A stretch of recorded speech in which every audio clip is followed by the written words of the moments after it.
Vamos a hacer entonces la grabación respectiva y vamos entonces igualmente a pasar al tema. Bendito sea Dios por otro día más que nos da la oportunidad de poder existir, de poder ser. Y al darnos la oportunidad de la vida, también nos está dando otra serie de oportunidades importantes, que es que nosotros hagamos todo conforme a su propósito. Este tema es interminable y nosotros debemos de reiterarlo una y otra vez. Realmente Dios nos da a nosotros un espacio de tiempo sobre esta tierra, sobre el cual Él quiere cumplir su propósito. Cada uno de nosotros vino aquí a esta tierra, esta vida que estamos teniendo es porque el Señor tiene una razón de ser para cada uno de nosotros. Tiene un fin. Entonces, aquí la parte importante de todo es cómo nosotros ajustamos nuestra propia voluntad, porque Él lo hizo así, es decir, todo su plan está estipulado y está estructurado, o toda su estrategia está estipulada de que internamente yo tengo un mecanismo ahí que de hecho usted lo puede ver desde que empezó a existir. Una parte de usted sabía que era oreja, la otra uña, la otra ojo, la otra pelo. ¿Cómo sabían qué tenía que hacer cada parte para que hoy fuésemos lo que somos? Bueno, ahí está. Esa es una, podemos decir, una prueba ineludible, una prueba contundente de que efectivamente nosotros somos un plan de Dios. Somos un plan de Dios. Pero aquí viene la parte interesante. Es que Dios no quiere que usted le sirva a Él, usted y yo, como un robot, como alguien programado para. Sí, hay una programación ahí. De hecho, usted y yo tenemos que descubrirla, pero la parte importante de todo ello es nuestra voluntad. Hijo mío, dame hoy tu corazón, dice el Señor. Y eso significa de que aquello que yo guardo con recelo, que es el yo mismo, esa voluntad, el ser que yo soy, el Señor quiere que yo lo dé voluntariamente. O sea, que mi voluntad la entregue voluntariamente o me someta a su voluntad. Bendito sea Dios por esto. Y cada día que nos da un día, un rato más de vida, implica que el Señor todavía nos tiene en sus planes. Bien, hoy vamos a hablar de un tema interesantísimo que tiene que ver con este asunto que decía don Félix, de antes que la lámpara de Dios se apague, ¿qué? ¿Qué significa eso? Antes que la lámpara de Dios se apague.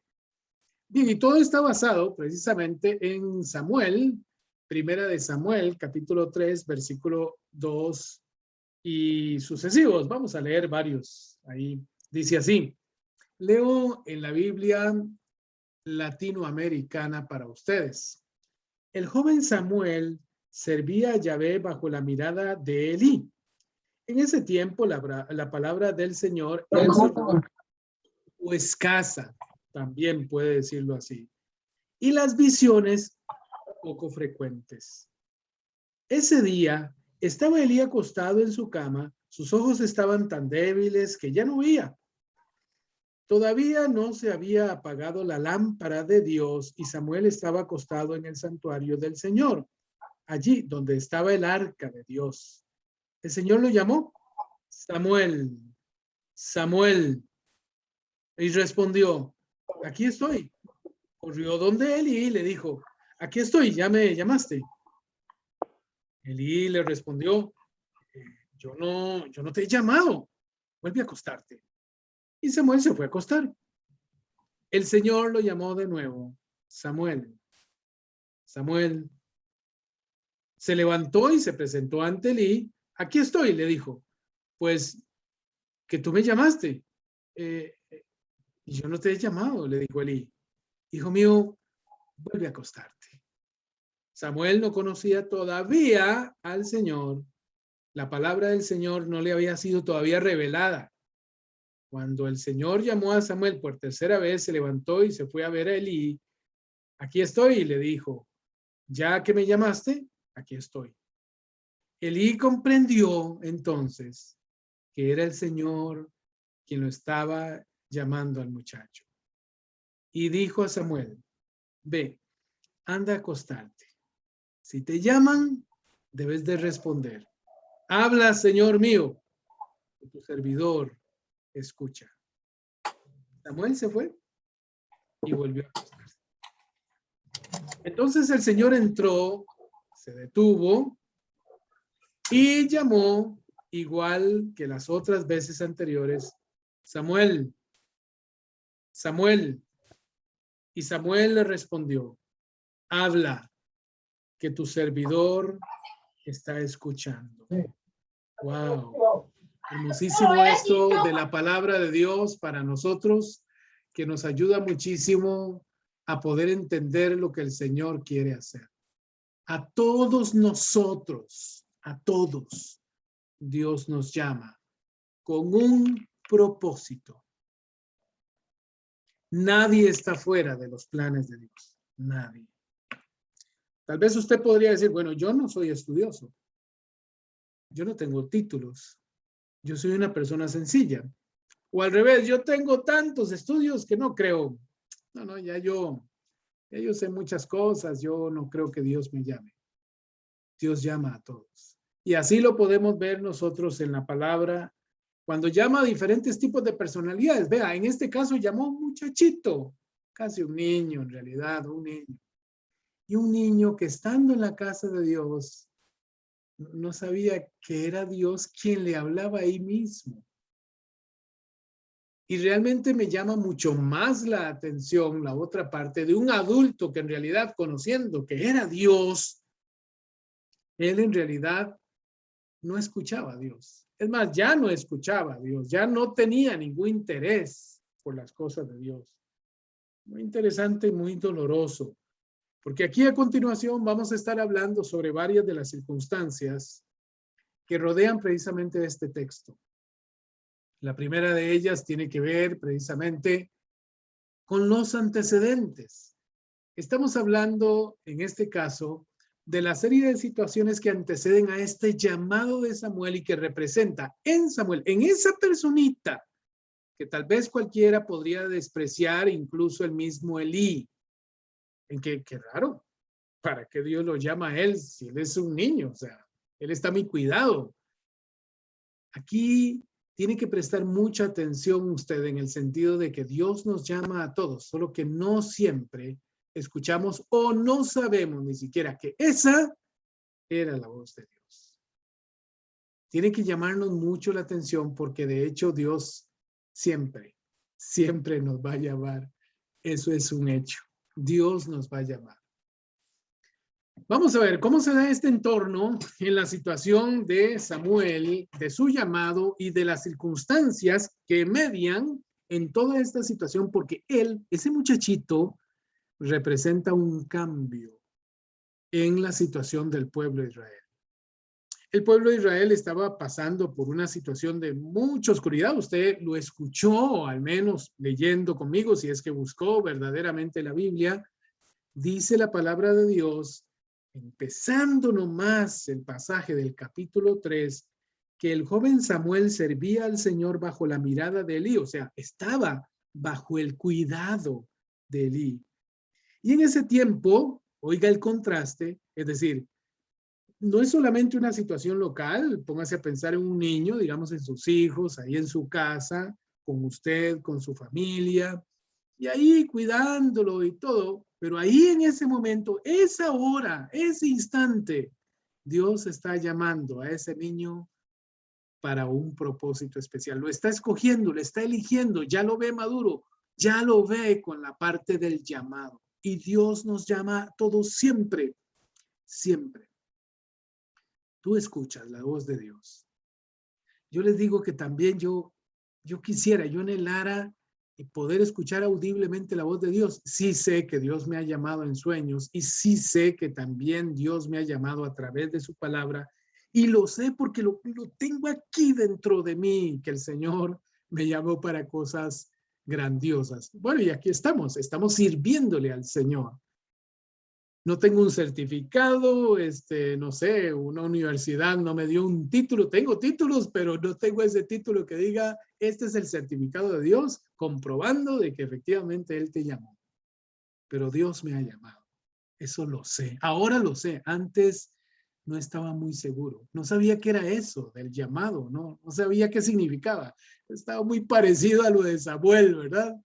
Estaba en el asunto, pero no sabía que ahí era el epicentro de lo que iba a ser precisamente el levantamiento de su ministerio, de lo que Dios quería para su propia vida. En esa situación local hay una situación adicional del pueblo de Israel en una condición deplorable, una caída terrible en lo espiritual, pero terrible, una terrible situación. Pues dice la palabra que en ese tiempo no había palabra de Dios, no había esa frecuencia de que Dios hablara, pues a eso se refiere. Y era muy raro en este caso que Dios hablara, muy raro. ¿Por qué? ¿Por qué será eso? Es una situación bastante caótica, que Dios no hable, que Dios nos vuelva la espalda, y eso se los puedo asegurar. Dios lo hizo en varias oportunidades con el pueblo de Israel. Dios le volvió la espalda al pueblo de Israel porque el pueblo de Israel fue rebelde a los mandamientos de Dios. Dios les dijo, no harás tal cosa, y lo hicieron. Dios les dijo, ve por este camino, y no quisieron ir. Dios también, ustedes que me escuchan, nos da la espalda. Dios también nos ha hablado a nosotros, y también nosotros podemos decidir no escuchar a Dios. Y dice además que las visiones eran poco frecuentes. ¿Qué tiene que ver las visiones? Bueno, tiene que ver en mucho con la profecía, tiene que ver con las cosas que han de acontecer en el futuro. Eso es lo que tiene que ver. Eso es muy importante, y era importantísimo para el pueblo de Israel para saber a qué atenerse, incluso para saber si sus enemigos habrían de venir, para estar avistados, estar preparados y poder presentar lucha. Claro que sí, es importantísimo que la visión de Dios se revele, porque eso nos dice su propósito, nos habla a nosotros sobre el propósito, nos da a nosotros el futuro, nos dice por dónde tenemos que caminar, hacia dónde tenemos que ir y qué tenemos que lograr para ello, para estar estables. Como le dijo el Señor a Josué, Dios le da la gran visión y le dice, bueno, aquí está, esta es la continuación de la visión que yo le di a Moisés. Y ahora tú debes de esforzarte, ser valiente, porque has de conquistar junto con el pueblo de Israel toda esta tierra que miras ahora. Wow, no es tan sencillo el reto, realmente es complejo. Y por eso Dios le dice que tiene que ser valiente, tiene que esforzarse, y de verdad no puede tener temor, no puede tener temor. Dice, no temas. Más bien al contrario, le dice, yo estoy contigo. Y esto es importante. ¿Sabe por qué? Porque también a nosotros nos hace dudar muchas circunstancias que suceden. Todo esto que ha venido sucediendo en el mundo entero nos hace dudar de que el Señor pudiera estar con nosotros, o que Él pudiera, en ese sentido. Es que es tan evidente lo negativo, lo oscuro que está la situación, que nos hace pensar a veces a nosotros de que, verdad, está difícil de que Dios exista, o de que Dios de verdad vaya a hacer un cambio en esta condición. Pero ahí es donde está el poder de Dios. En eso precisamente es que consiste el poder de Dios, en que puede ser cambiada la circunstancia en el momento en que Dios quiera y cuando Él quiera. Cuando dicen, ya murió, déjalo así. Recuerdan, en otras oportunidades también la misma Marta le decía a María, no vayamos a molestar al maestro, ya de por sí ya todo terminó. Hay que darnos a la tarea de aceptar que Lázaro, nuestro hermano, murió. Pero el Señor hizo un cambio poderoso, muy poderoso. Es más, de hecho, en ese mismo proceso había incredulidad de la gente, y el mismo Jesús tiene que hacer una oración a Dios, una oración audible, donde dice, Padre, esto lo estoy haciendo no porque no crea en este caso que tú vas a hacer un milagro poderoso. No, no, es por estas personas que están aquí, por estos incrédulos que están aquí. Entonces, yo le digo a usted, para que no se lleve una vergüenza terrible, siga confiando en el Señor a pesar de la oscuridad y las cosas negativas que pudieran haber. En ese tiempo había una situación caótica en Israel, porque no era que el pueblo en general estaba en pecado. Es que lo peor de toda esta circunstancia es que los líderes religiosos vivían una vida de pecado. Es que eso es lo peor. Eso es lo, digamos, lo más caótico de todo, lo más grave de todo, es precisamente eso, que sea en el seno de lo moral y lo divino, ahí propiamente, en aquellos que sirven al Señor, que haya corrupción, que haya un tipo de vida tan vulgar, tan baja, que hayan caído tan bajo estos señores, que son los líderes, los que dirigen al pueblo de Israel, los que le dan en este caso el sentido de dirección. ¿Qué dice el Señor? ¿Qué habla el Señor? La situación era caótica, de verdad, porque era la mayor perversión que podía haber en el pueblo de Israel, que en el seno ahí donde Dios mora, donde Dios quería morar con ellos, ahí ellos mismos estaban pervirtiendo ese lugar. Dice Primera de Samuel, capítulo 2, versículo 12 al 36, preste atención porque aquí vienen los antecedentes. Dice que los hijos de Elí eran unos desalmados que no respetaban al Señor. ¿Esto qué estoy diciendo? De ser hijos desalmados. Y por ahí más adelante dice que eran impíos. La palabra en hebreo concretamente dice que son hijos del diablo. ¡Uyó, qué poderosa esa palabra! Hijos del diablo. Es decir, estas personas habían vendido ya su alma al enemigo. Y dice, ni la ley de los sacerdotes con respecto al pueblo. ¿Oyó? Los hijos de Elí eran unos hijos del diablo que no respetaban a Dios ni la ley de los sacerdotes con respecto al pueblo.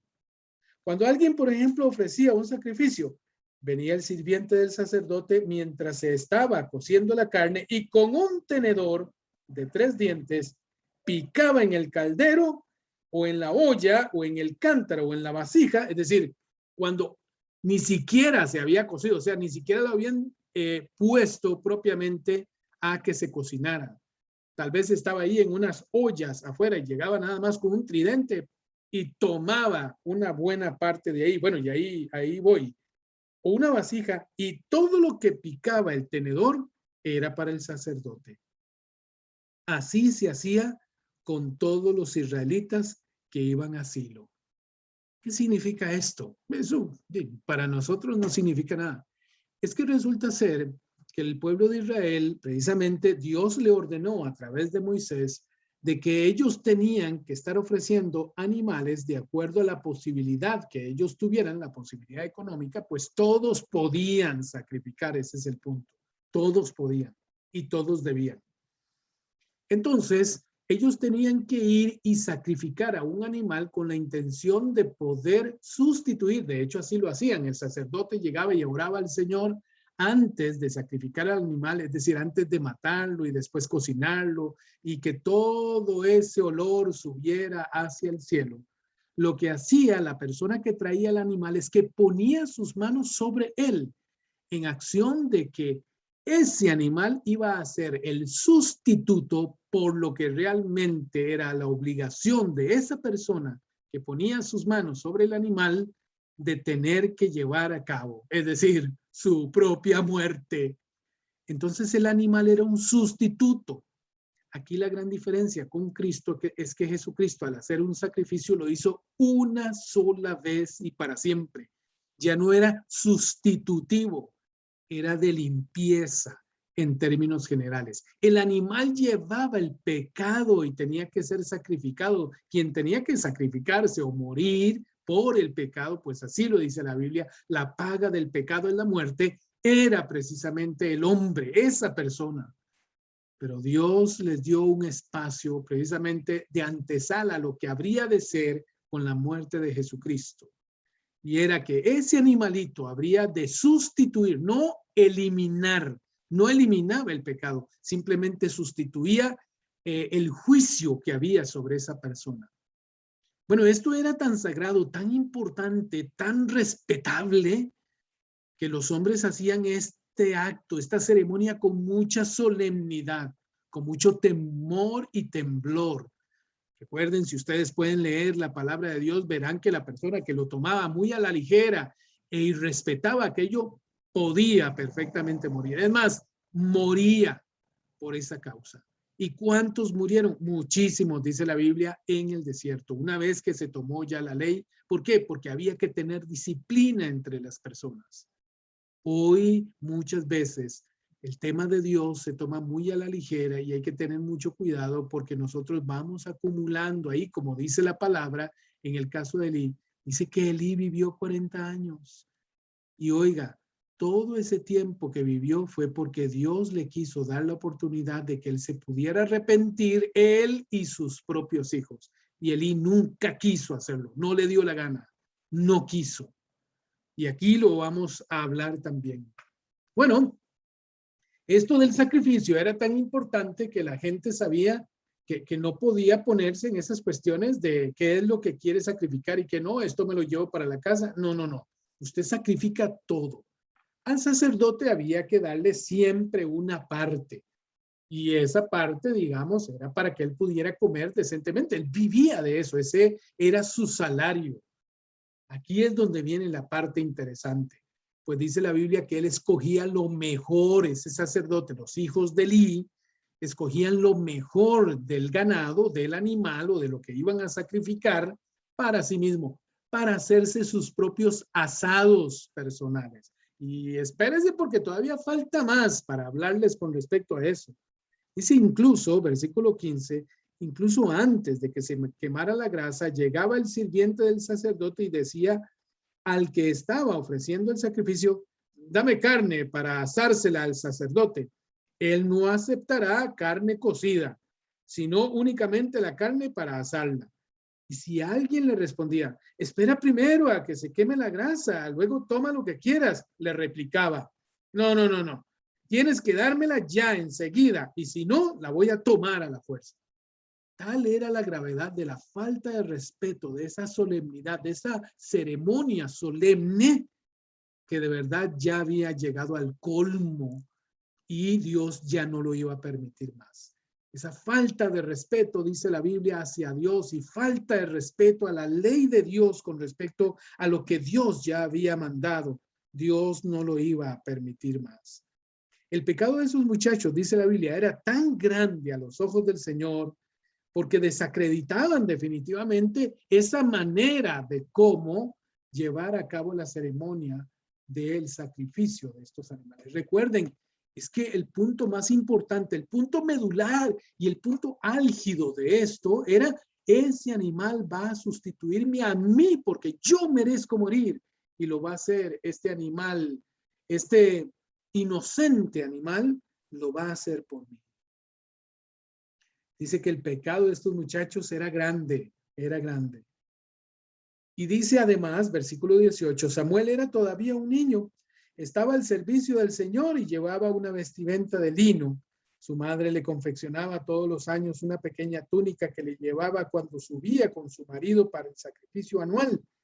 En una de esas ocasiones, Elí bendijo a Elcana y a su mujer. El Señor les dijo, te dé hijos de esta mujer a cambio del hijo del que ella consagró al Señor. Aquí tienen el contraste. ¿Y por qué es que precisamente esta enseñanza se llama antes de que la lámpara de Dios se apague? Precisamente porque es un llamado a todos aquellos que servimos al Señor y que consideramos de verdad que aquí hay una oportunidad, porque es cierto, en cada generación, en cada ciudad, en cada pueblo, en cada lugar, siempre hay incluso líderes que se corrompen, pueblos enteros que se corrompen, que se dedican a la vida de pecado O bien, lo que es peor, aún así los mismos sacerdotes, los mismos líderes religiosos. Entonces, yo les digo a ustedes, ¿cierto o no que todavía hay gente que sigue negociando con las cosas de Dios? Que sigue pidiendo dinero, que les dice pacten ahora con eso. Sí, sí, claro, este es este tiempo, pero no es diferente a lo que hemos oído, a lo que hemos leído nosotros a través de la palabra de Dios. Aquí es donde viene la parte interesante. ¿Qué harás tú? Porque es un hecho que el Señor te llama a ser diferente, que así como hasta el día de hoy has sido fiel al Señor, también lo reveles, porque hay muchos que han perdido la fe pensando por las conductas de estas personas que no vale la pena seguir las cosas de Dios. Sabe que la gente necesita modelos honestos, honrados, adecuados, positivos, llenos de Dios, para poder seguir al Señor, para poder seguir adelante con sus vidas. Aquí hay un contraste, pues dice la Biblia que siendo Samuel un niño, siempre estaba muy limpio, o sea, él no se había contaminado con la vida de estos muchachos, a pesar de que ahí mismo es que él estaba en el epicentro de esa vulgaridad de estas personas. Pues dice la palabra de Dios que ellos estaban ahí en esa situación, así como lo leímos en la palabra, pero en contraste también Samuel venía y servía de todo corazón al Señor. El padre, dice la Biblia, Elí, ya era muy viejo y supo lo mal que se portaban sus hijos, versículo 22, ante todo Israel, pues se acostaban con las mujeres que estaban de servicio a la entrada de la tienda de las citas. Se refiere a la tienda o a la parte inicial donde venían precisamente a citarse todos aquellos que habrían de ser el sacrificio delante del Señor. Oiga, no sea, qué wow, wow, impresionante. Ahí mismo, en ese sitio tan espiritual, tan especial, tenían sexo con esas mujeres. A eso se refiere. Tal era la perversión que ya les daba igual si estuviera en algo sagrado o no, no les importaba. Y oiga bien lo que les dijo Samuel a sus hijos. ¿Por qué se portan así? Todo el mundo me habla de sus fechorías. No, hijos míos, lo que oigo no es nada bueno. Ustedes pecan contra Dios. Vean, si el hombre peca contra otro hombre, Dios hará de mediador. Pero si uno peca contra Dios, ¿quién intercederá por él? Sin embargo, no hicieron caso a los consejos de su padre, pues el Señor ya se había decidido a matarlos.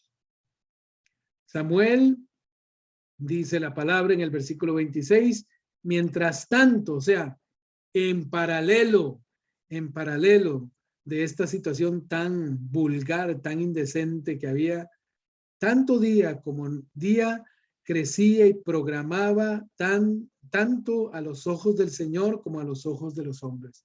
Oiga, está creciendo una nueva generación que respeta a Dios, que bendice a Dios, que toma a Dios con mucha seriedad, a la par de toda la maldad que hay en el hombre. Entonces no todo está perdido, mentira que todo estaba perdido, mentira de que esta situación se va a enfriar. Y yo he escuchado incluso a pastores hablando así, no, ya esto está para que el Señor venga. Yo ni me preocupo por hacer ninguna otra cosa que están haciendo muy mal, porque no tiene nada que ver con eso.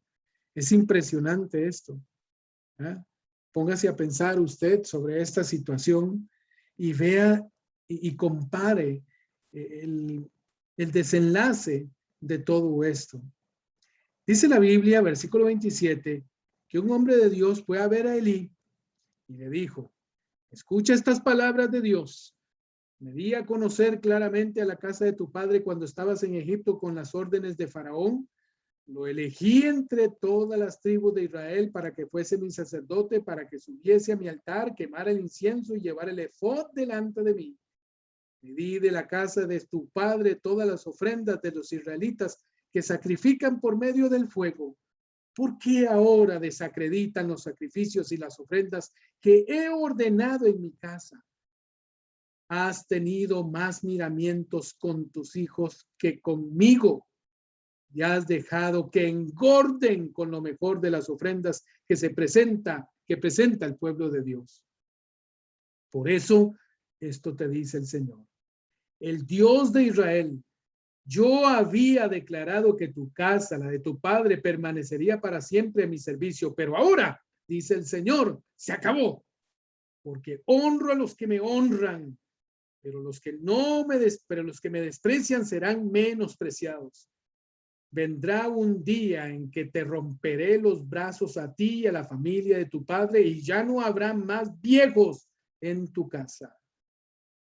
Verás todo el bien que haré a Israel, mientras que tu morada quedará sumergida en la angustia. Nunca más se verá en ella gente de edad. Uy, Dios, bendito tu nombre. Haré que permanezca siempre cerca de mí, de mi altar, uno de tus descendientes, para que lo vean tus ojos y seas humillado. Pero todos los demás que nazcan en tu casa perecerán por la espada de los hombres. Tú mismo tendrás una señal de lo que sucederá a tus dos hijos, Hofni y Finjas. Morirán ambos el mismo día. Versículo 35. Haré que surja un sacerdote fiel que actuará según mi corazón y según mi alma. Le haré una casa inamovible y cumplirá siempre su cargo bajo la mirada de aquel que he elegido. Y los que queden, dice versículo 36, los que queden de tu casa vendrán a arrodillarse ante él por la monedita o por un mendrugo de pan y dirán, dame por favor algo de cargo en el sacerdocio para tener un pedazo de pan que comer. Es decir, vivirán terribles humillaciones. Toda esa familia sacerdotal, todos. Sí, sí va a haber generación posterior, pero esas personas estarán ahí como testimonio de todo lo que yo haré con tu propia familia. ¡Wow! ¡Wow!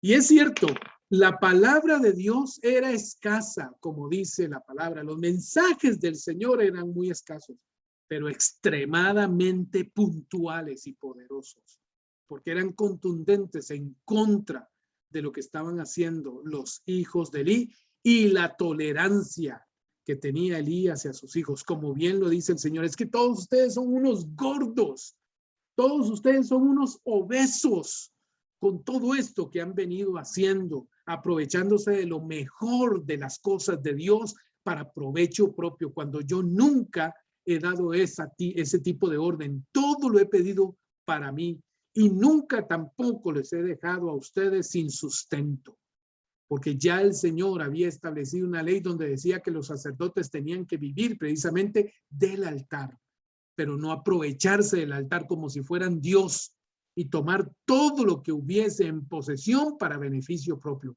Y ojalá fuera solo eso, el aspecto de la corrupción. Es que también había una serie de pecados adicionales. Imagínense lo que era corromper a terceras personas diciéndole, hágale como yo digo y no como dice la ley, ni como dice Dios, ni nada. Obedézcame a mí, como si ellos mismos fueran Dios. Y no solamente eso, la palabra de Dios dice que incluso aquellas mujeres que venían y que querían agradar a Dios y que querían servir a Dios, ellos las utilizaban para placeres personales. Eso era un burdel, era un prostíbulo, era un lugar de desaveniencia en todo sentido, era un lugar de perversión y perversidad. Y que si hubieran tenido otra serie de cosas con las cuales poder vivir esa vida, lo hubiesen hecho. Por eso precisamente, este es los antecedentes. Por eso es que no había tanta palabra de Dios. Es que, ¿quién la escuchaba? ¿Quién no solamente la escuchaba, sino también quién la ponía en práctica? ¿Quién obedecía? Pues, y por eso dice la palabra también, las visiones eran muy poco comunes. La lámpara de Dios se estaba apagando. La reunión de Dios con su pueblo, esa presencia especial de Dios que protegía al pueblo de Israel, se estaba extinguiendo. Y todo por causa de estas personas que no habían hecho bien delante de Dios. ¿Cuál es el desenlace fatal en pago de esta maldad? Dios se lo dijo a través de este buen hombre, un hombre de Dios. Dice primera de Samuel 4 del 1 al 11. Ahora sí, fíjese bien cómo el cumplimiento de la palabra, poquita palabra de Dios, pero muy, muy puntual y muy cumplida, de que el Señor está dispuesto a limpiar todo lo que esté mal. Dice, en esos días los filisteos se reunieron para atacar a Israel y los israelitas salieron a su encuentro para enfrentarlos. Acamparon cerca de Ben-Haeser, mientras que los filisteos acampaban en Afec. Los filisteos se dispusieron para la batalla frente a los israelitas y el combate fue violento. Israel fue vencida por los filisteos, quienes dieron muerte a más o menos 4,000 en el campo de batalla. Vaya, Padre, bendito sea tu nombre. Cuando el pueblo regresó al campamento, los ancianos de Israel se preguntaron, ¿por qué el Señor nos aplastó hoy ante los filisteos? Claro, yo les entiendo. Es muy difícil poder entender lo que está pasando cuando tú no estás cerca del Señor, cuando el Señor no puede hablarle a esas personas porque ellos no escuchan, cuando ya se han alejado del Señor. Vamos a Silo y traigamos el arca de Dios, que esté aquí con nosotros y que nos salve de nuestros enemigos. Ellos pensaban nada más que era con un simbolismo, ¿verdad? Que aquella arca les iba a librar, cuando en realidad no sabían que es su propio comportamiento el que los habría de librar o no. Y no se trataba de Dios, porque Dios supeditó su poder a que ellos fuesen obedientes. El pueblo mandó entonces a buscar a Silo, el arca del Señor de los ejércitos, que se sienta sobre los querubines. Los dos hijos de Elí, Hofni y Finjas, los acompañaron. Cuando el arca del Señor entró en el campamento, todo Israel se puso a gritar haciendo temblar el suelo. Al oír esos gritos, los filisteos dijeron, ¿qué significa esa clase de exclamación en el campamento de los hebreos? Cuando supieron que el arca del Señor había llegado al campamento, los filisteos tuvieron un miedo terrible. Dios ha llegado a su campamento, dijeron. Ay de nosotros, porque hasta ahora nunca había ocurrido esto. Ay de nosotros, ¿quién nos librará de la mano de esos dioses poderosos? ¿No fueron ellos los que castigaron a los egipcios con toda clase de plagas en los tiempos del desierto? Oiga, cómo presta atención incluso la gente impía cuando ven que de verdad Dios está con el pueblo de Israel y cuando realmente la fama de las cosas de un pueblo que verdaderamente es fiel al Señor empieza a diseminarse. Los mismos filisteos dijeron, versículo 9, no, ánimo filisteos, luchemos como hombres, no vayamos a someternos a esos hebreos como ellos se han sometido a nosotros hasta ahora. Seamos valientes y luchemos. Así los filisteos presentaron batalla. Los israelitas fueron derrotados, cada cual huyó a su casa. Una gran masacre y 30,000 combatientes cayeron de entre las filas de Israel. Demasiadas personas, demasiadas de verdad. Versículo 11. El arca de Dios cayó en manos de los enemigos y los dos hijos de Elí, Hofni y Finjas, murieron allí mismo. Un hombre de Benjamín escapó y llegó ese mismo día a Silo, con sus ropas destrozadas y la cabeza cubierta de polvo. Al llegar, Elí estaba sentado en su sillón muy cerca del camino porque su corazón temblaba por el arca de Dios. Este hombre, pues, trajo la noticia al pueblo y surgió una gran lamentación. Cuando Elí la oyó, preguntó, ¿a qué se debe esa lamentación? El hombre corrió donde Elí para informar. Elí tenía entonces 98 años. Tenía la mirada fija, pero ya no veía. El mensajero dijo a Elí, vengo del campamento de batalla, hoy mismo huí de las líneas. Y le pregunté, ¿qué pasó, hijo mío? El mensajero respondió, Israel huyó ante los filisteos. Fue una terrible derrota para el pueblo. Todos tus 2 hijos murieron también y el arca de Dios fue capturada. En cuanto mencionó el arca de Dios, Elí cayó de espaldas de su silla, atravesándose en la puerta. Se rompió la nuca y murió, porque era anciano y era muy pesado. Había juzgado a Israel durante 40 años. ¡Wow! Padre santo y bendito. Dios cumplió su palabra. Pero sin embargo, usted tiene que saber que Dios tiene un remanente fiel. Y si usted es de esas personas, y yo le digo una cosa, ¿cuántas veces nosotros juzgamos a aquellas otras personas que hacen mal delante del Señor? ¿Para qué? ¿Para qué hacemos eso? ¿Por qué no nos levantamos? Yo les motivo a ustedes. ¿Por qué no nos levantamos en el nombre del Señor? Y es el pueblo que Dios quiere que nosotros seamos. Un pueblo limpio, un pueblo respetable, un pueblo que ama a Dios, un pueblo que alaba a Dios, un pueblo que le da el reconocimiento y la gloria al Dios Todopoderoso. ¿Por qué en vez de estar criticando a todos esos tipos de sacerdotes y personas que hacen la maldad y más bien nos va enfriándonos o pensamos que eso es lo que tenemos que decidir, enfriarnos? ¿Por qué no nos levantamos? De todas maneras, Dios siempre se ha provisto de un pueblo fiel. Levantémonos en el nombre del Señor y en verdad vengamos delante de su trono. ¿Por qué? Porque es importante primeramente que nosotros oremos al Señor, que estemos a tiempo y a cuentas con el Señor. El Señor tiene un remanente fiel. En 1 Samuel capítulo 2 del 1 al 10, por el tiempo ya no lo podemos leer, dice la palabra que uno de esos remanentes era Anita, la mamá de Samuel. Una mujer que oraba no solamente por su necesidad, sino por la necesidad del pueblo de Dios. Tanto así que usted lo puede ver en los hechos de ella, que en vez de dejarse el hijo por el cual tanto clamaba esta hija de Dios, decidió dedicarlo a Dios para que el Señor, según su propósito, levantase una nueva generación de mujeres y hombres que le entregasen su vida al Señor y que le diesen realmente honra y honor. Yo les hago un llamado final. No dejes que la lámpara de Dios se apague.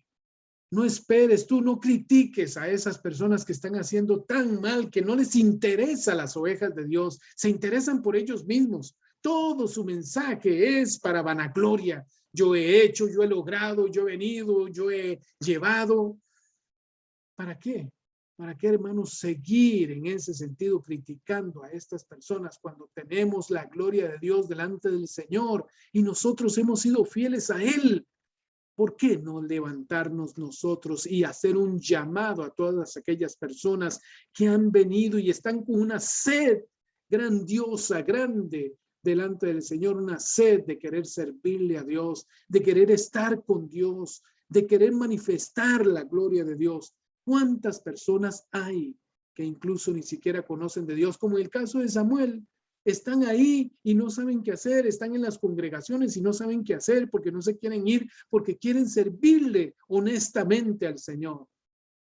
Yo les hago un llamado a todas las personas que me escuchan a través de este mensaje, para que de verdad reflexionemos de si nosotros deberíamos de estar en la oscuridad habiendo sido luz o deberíamos de ser luz para el mundo. No dejes que la lámpara de Dios se apague. Vamos a orar. Padre celestial y Señor nuestro, yo oro delante de ti, Señor, y pongo esta palabra que estoy diciendo para que tú nos limpies, para que tú nos llenes, para que tú nos hables, para que la visión tuya, Señor, se plasme, se materialice en nosotros. Padre, estamos delante de ti, como dijo Samuel. Señor, aquí estamos. Habla, que tu siervo escucha. En el nombre de Jesús. Amén y amén. Señor les bendiga. Les damos las gracias al Señor por esta bendición. Sigue con